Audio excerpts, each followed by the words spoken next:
presidential election petitions.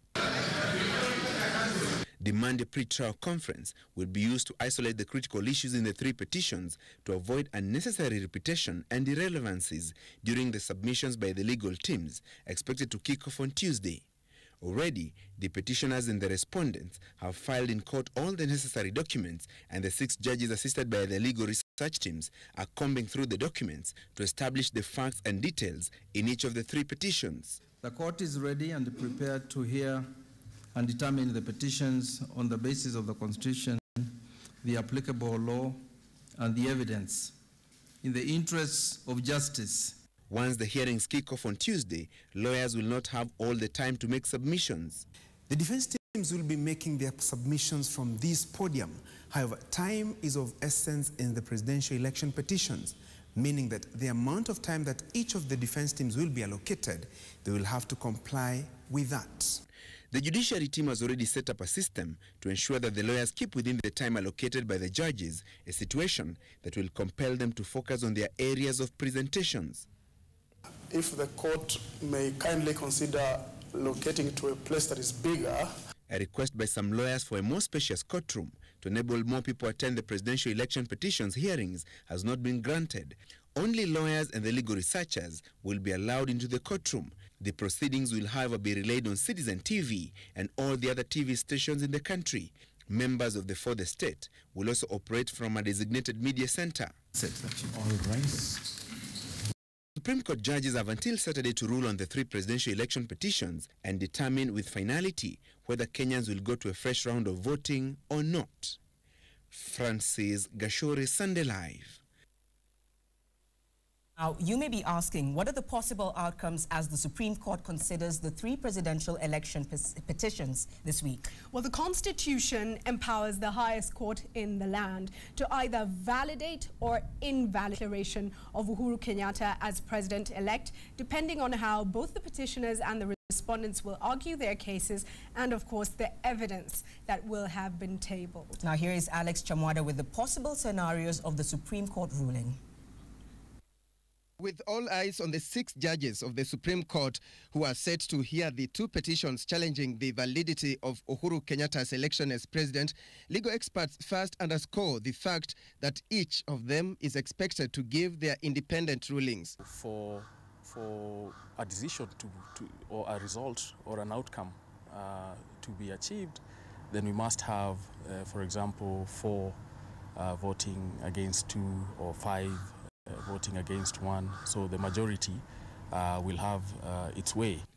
One scenario is an outcome that could agree with the petitioners. And if that happens, the Constitution says that then we have to go for a fresh election within 60 days. The other scenario is an outcome that could validate the election of Uhuru Kenyatta as president. Then 7 days after the decision of the Supreme Court, Honorable Uhuru Kenyatta will be sworn in as the 4th president of Kenya. And with there being 6 judges on the bench, what happens if there is a tie of 3-4 and 3 against the petition? Then the decision which is being appealed against or which is being reviewed, meaning in this instance the decision that or the declaration that Uhuru Kenyatta is a president-elect, then shall be upheld. The other question is, if Kenyatta's election is invalidated, what would a fresh election entail? That we could actually just go for a runoff, because the other scenario would be, as I mentioned, one, call for a new election altogether where new candidates are nominated. Anyone who's interested, not just the 8 who were nominated. This will be the first time in Kenya's history that a presidential election is contested in court and the outcome determined before a president-elect is sworn in. Alex Chamwada for Sunday Live. Now, before we take you back to the news of the day, Julie, I'm trying to manage people's emotions here. Where are you going? I'm not going anywhere as such. I'm taking a break from the screen for a while, so hopefully back on the screen in a few weeks, at most a couple of months. Okay. And citizen growing bigger and better. So right. let's wait and see. I can't say too much. Till maybe towards the end. Yes. We'll be able to release more information a bit later. Okay, we'll be waiting. I'll keep prodding. Meanwhile, it's obviously going to be a very busy week in politics in Kenya. It certainly is, right. And we're looking forward to many things, including seeing the devolved systems of government actually come to life. That will be happening, of course. We see the bicameral parliament, our National Assembly, and our Senate, starting its first sitting, and that's on Thursday. And also, of course, all eyes on the Supreme Court this week as Kenyans await the verdict. And standing by live at the Supreme Court right now, we have our very own Hussein Mohammed. Hussein is standing by with Charles Kanjama. Hussein, over to you to give us an overview of what to expect over the next few days from the Supreme Court. Yes, Julie, this is Hussein Mohammed, who's not going anywhere, especially this week, as we wait for the Supreme Court to give us the ruling. 6 days to go. Julie, tonight we're looking at how far we have come in this petition and how far to go until the ruling is made finally by Saturday this week. And lawyer Charles Kanjama, thank you very much for making time for us. He's just going to break it down for us in terms of the process, what we're yet to see to happen in the courtroom this week. Remember, our extensive coverage of this petition begins tonight and all week as we wait for the Supreme Court to make the ruling. Charles, thank you very much for making time for us. I'll just start with the obvious question of what is happening tomorrow, a pre-trial conference. What is that all about? The pre-trial conference is the opportunity that the judges have, together with all the parties who are part of the petition or who want to be part of the petition, to come together and discuss all the procedural issues that are necessary to be determined prior to the actual hearing. A number of the issues to be discussed, for example, is will the petitions be consolidated? That is an issue which the judges will give directions on tomorrow. And we have 3 of them. And there are 3 petitions, and we know that they're likely to consolidate them, but they would need to give formal directions. There's a question of interested parties who want to join the petition, particularly the Attorney General, who has indicated that they are going to apply to be joined as a party. Those applications have to be heard. There's a question of framing contested issues. Both parties have put documents raising numerous issues or responding to numerous issues, and the judges will want to break it down to 3, 4, or 5 key points that they are going to decide. So they will want to determine what is contested, what is not contested. There is a question of the evidence. Will the evidence be by way of affidavits? Are there parties who want to file further responses to the affidavits that have been received from other parties? There is a question of how the hearing will proceed, because the parties will need to make submissions summarizing the evidence and highlighting the issues of law. Should they put in place written submissions? When will those be received? There'll even be small issues like how much time will each party be given to speak when the hearing begins, the venue for the hearing, and the date when the hearing is going to take place. The rules say that the hearing should begin within 2 days of the pre-trial conference. We anticipate that that would mean the hearing begins on Wednesday if the pre-trial conference is on Monday. So all those procedural issues will have to be determined by the judges of the Supreme Court tomorrow. It is going to be an interesting day because we'll see a lot of exchanges between all the parties that are present. There will not be too much opportunity for the viewer to fall asleep. It will be more dramatic than the actual hearing, which is going to involve one party speaking for much longer. Tomorrow we'll have shorter submissions and much more robust exchanges between the parties. But it's not a hearing. What is expected to happen in a hearing? It's not what is expected to happen in a hearing. It's a preparation for the hearing. The hearing will come 2 days after, most likely after the pre-trial conference. This is just to set the stage for all the parties to get to know one another, to get to know how the court will approach this case. How long then? That is why I'm asking the question. How long are we expecting a hearing to take? The Supreme Court judges can decide to compress the hearing even to 1 day. It depends on how much time they'll give each party to submit. They could say, for example, petitioner number 1 will give you 1 hour. Petitioner number 2, 1 hour. Petitioner number 3, 1 hour. Respondents, 1 hour each. that would take 6 hours, or they could say half an hour or 2 hours. So the judges are the ones who will lay the ground tomorrow for how long they anticipate the whole hearing to take. And based on that, we'll know whether it will be a 1, 2, or 3 day hearing. And of course, when they are talking in court, that is oral submissions, do we have room for written submissions? And does it mean now the Supreme Court judges don't have anything they are working with right now? Have they been given any submissions before we even get to tomorrow and the hearings after? What so far has been filed by the parties is their evidence in written form, which is what affidavits are.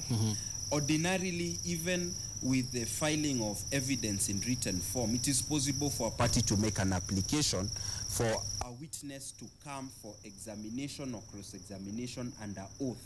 And that is an issue that the judges would have to decide. Submissions have not yet been filed because the Supreme Court, under its rules, needs to give leave to the parties to file written submissions. What I would anticipate is that tomorrow the parties would request for leave to file written submissions with their list of cases or authorities that they'll rely on to support their submissions on issues of law. And then the judges would probably say, okay, file your submissions within 1 or 2 days and ensure by the time the actual hearing begins, everything is on the file. From a layman's point, I mean, looking at all this, some would say that this is such a limited time to make a ruling on such a momentous issue. Indeed it is, Hussein, and the rules actually anticipate that because there's such a very limited time to make a full decision on the issue, the judges can actually give a summarized decision within 14 days, which means that they could decide on Saturday or even Friday to give a summarized decision of 1 or 2 pages only, in which they will give their finding on each of the contested issues, and then later on, maybe a few weeks later, give now the detailed judgment explaining how they arrived at the decision that they would have given at the initial point in time. I'm going to stop Charles Kanjama right there. I'm sorry for that. We're going to come back to Charles Kanjama a bit later. We seem to be having some problems with this microphone. I'll take you back to Julie and Chanel.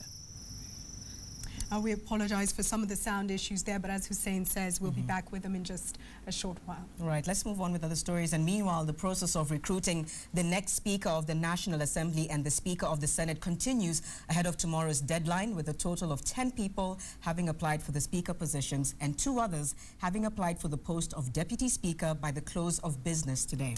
Well, the Clerk of the National Assembly, Justin Bundi, says preparations for the opening of Parliament on Thursday are in top gear, where both the Senate and the National Assembly members are expected to hold a joint session where they'll be sworn in before they move on to elect their respective speakers. And Abdi Osman tells us more about that.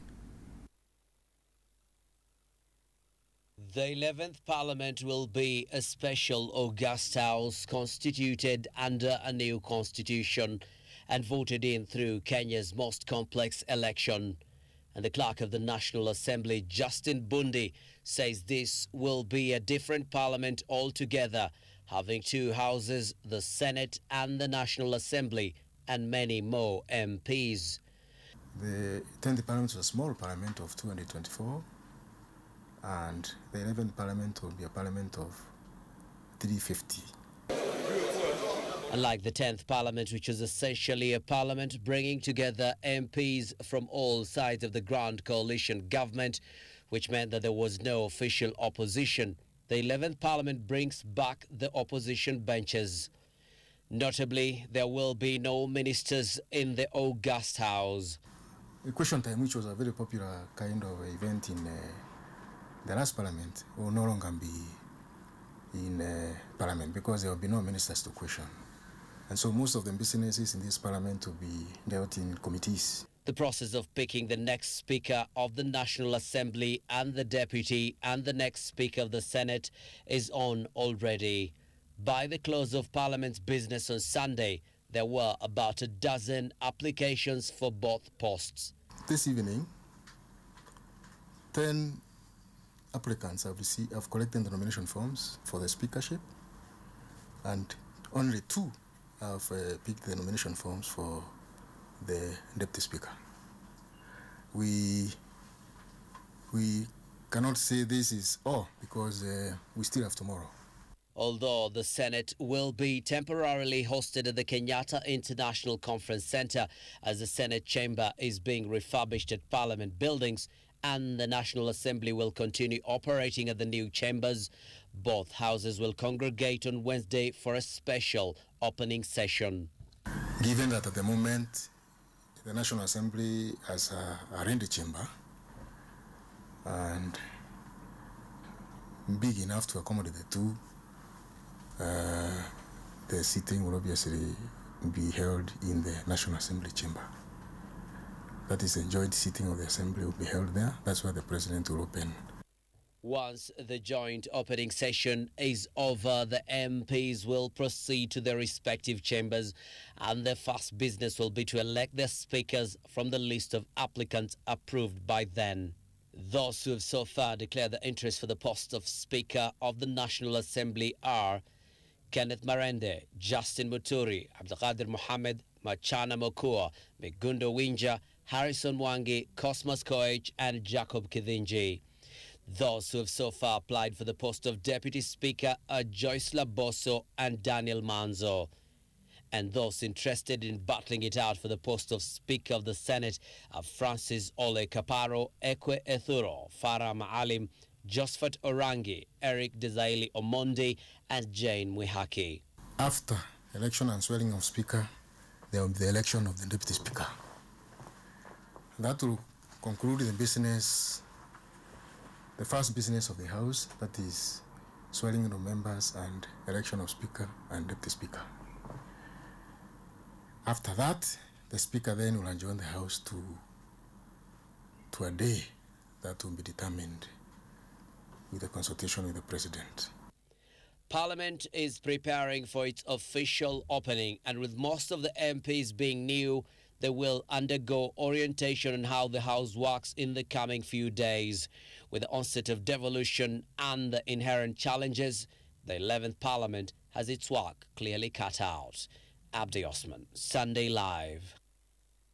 And from Parliament, we move to the devolved system of government. Now, this week is going to see the swearing in of county governors and their deputies. There's no doubt that the next few days are critical for the country's transition from a centralized system to a devolved structure of governance. Now, having sworn in county assembly representatives last week, the country will on Wednesday, the 27th, swear in county governors. What, however, does this transition mean from the country as the governance structures are overhauled? Chris Wangombe gives us some details on that. The recent election into office of governors and senators marked a move away from the old system in the country, heralding a devolved structure of governance. And as final touches are put in county offices across the country, roles played by office holders are coming into sharp focus. Addressing faithful at St. Stephen's Anglican Church in Kisumu, Prime Minister Raila Odinga kicked up a storm over just who is superior in the devolved government between the county commissioner and the elected governor. People of Kenya voted for a new devolved system of government, and that this is what they must get, and that these forces of darkness, the forces of impunity, must be shown the door. On his part, Vice President Kalonzo Musyoka has expressed optimism over the implementation of new governance structures as the country moves away from a centralized system of government to a devolved structure. Addressing faithful at the Nairobi Baptist Church, Nairobi County, Kalonzo described this coming week as a crucial one as it gears up for devolved system of government. It will be exciting because the reality of devolution will now be seen beginning this week. Logistics apart, it is the individuals elected into these offices who shall breathe life into them. A structure that will see county executives appointed by the governor and approved by the county assembly. The number of the appointed executive committee shall not exceed 1/3 of the number of members of the county assembly. The county executive committee will be balanced with decision-making spread throughout the structure. The governor has the power. You can have even a weak governor, but as long as he has appointed 10 people who are strong, and he has the freedom now to appoint people who have experience of public service, and therefore bridge the gap between the experience of the governor and the and what is required on the ground. On its part, the Senate represents the counties and serves to protect the interests of the counties and their governments. Sitting in Nairobi, it will participate in the law-making function of Parliament and also determine the allocation of national revenue among counties. The County Assembly will each have an assembly whose members are elected from single wards. There may also be a number of nominated members, as is necessary to ensure that neither male nor female members constitute more than 2/3 of the Assembly. 6 nominated members to represent marginalized groups make up the County Assembly. A speaker who will be an ex-officio member of the Assembly. Chris Wangombe, Sunday Live. President-elect Uhuru Kenyatta and his deputy William Ruto joined faithful for a Thanksgiving Sunday Mass in Eldoret Town, where Kenyatta thanked voters in Uasin Gishu County for supporting his bid and for maintaining peace before, during and after the polls. Now, Kenyatta and Ruto said they are committed to their pledge of uniting the nation. Sally Mbilu was there. She tells us about it.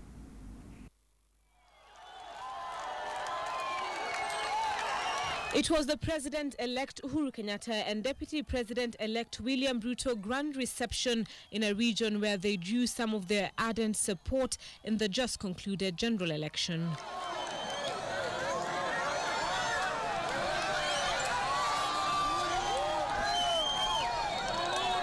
Their entry into Eldoret, Uasin Gishu County since the general election was a welcome gesture as crowds gathered by the roadsides to welcome them into the town from the Eldoret International Airport.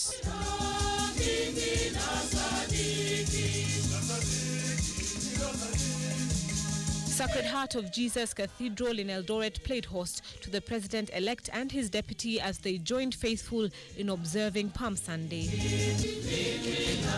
Their call to move the country forward in forming a move seemed to be symbolic, given that the church was a source of refuge for those displaced in the North Rift during the post-election violence. It was an agony field. Watu walikuwa wanalia hapa, wengine walikuwa wamepoteza ndugu zao, wengine mali yao. Lakini sasa baada ya miaka 5 tuko hapa tukisherehekea Palm Sunday na furaha, tukiwa mwaka wa Jubilee, na tunasherehekea na furaha, wananchi wakiwa na amani, wananchi wakiwa wameungana, wananchi wakiwa wameshikana mikono kama ndugu na dada.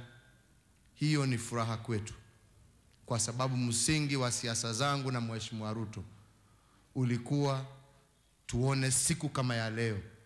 5 years ago, in this very compound, there was death, bloodshed, desperation, hopelessness. But we said then that never again will the citizens of our country shed innocent blood, destroy property on account of political competition. We confessed and God heard us. That is why today, in this very compound, 5 years down the road, we have come to celebrate unity, togetherness, brotherhood, and victory for our country. Ni furaha sana kwa kanisa, kwa North Rift, kusali pamoja na watu wa North Rift, ambaye zamani walikuwa wanaitwa hotspot, sasa ni amani spot.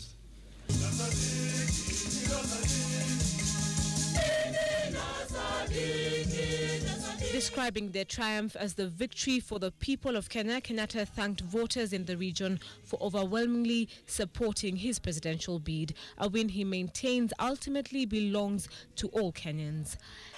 Inaonekana nyinyi watu wa Uasin Gishu na Eldoret County, yenu ni kutisha watu wote kila saa. Tukakuja mkutano, mkavunja rekodi. Hakuna mkutano kama huo ambao umeonekana katika taifa hili letu la Kenya. Mkakuja kupiga kura, mkapiga kura kwa njia ambayo haijaonekana. The two pledging an all-inclusive government that would transform the country and ensure the people's input is key in realizing the solutions they set out in their manifesto.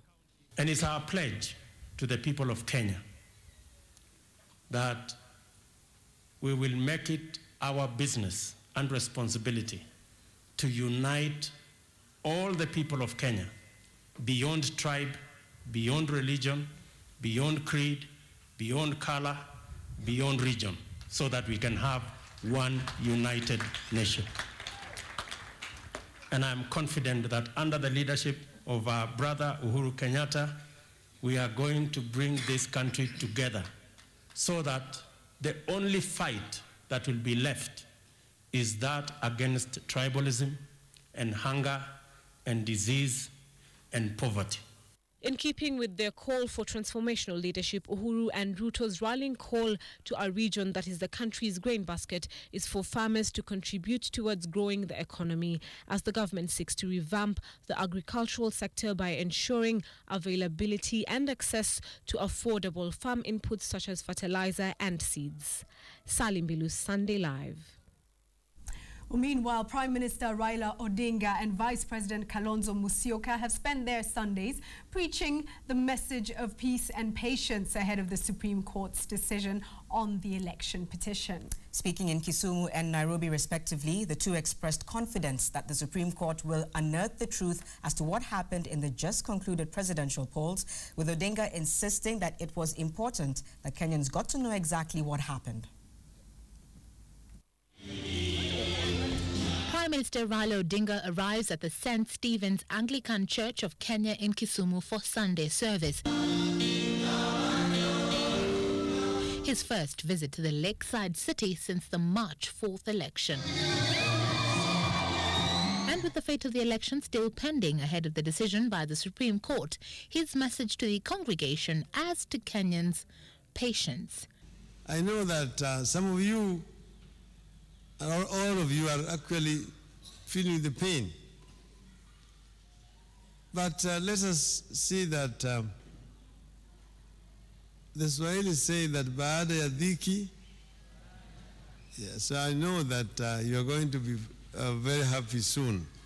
Raila, who remains confident of good tidings ahead, told the church congregation that the Supreme Court will do its job and the verdict that will be delivered at the end of the day will be the truth that will set the country free. First be truth, then justice, then reconciliation. So you're saying without the truth there can be no justice. Without justice there can be no reconciliation. Without reconciliation there can be no peace. Without peace there can be no development. Vice President Kalonzo Musyoka was also on his own mission of peace, joining faithful at the Nairobi Baptist Church for Palm Sunday. Kalonzo also calling for peace and patience this coming week as the country prepares for a transition into the new government once the verdict is delivered by the Supreme Court. It will be exciting because the reality of devolution will now be seen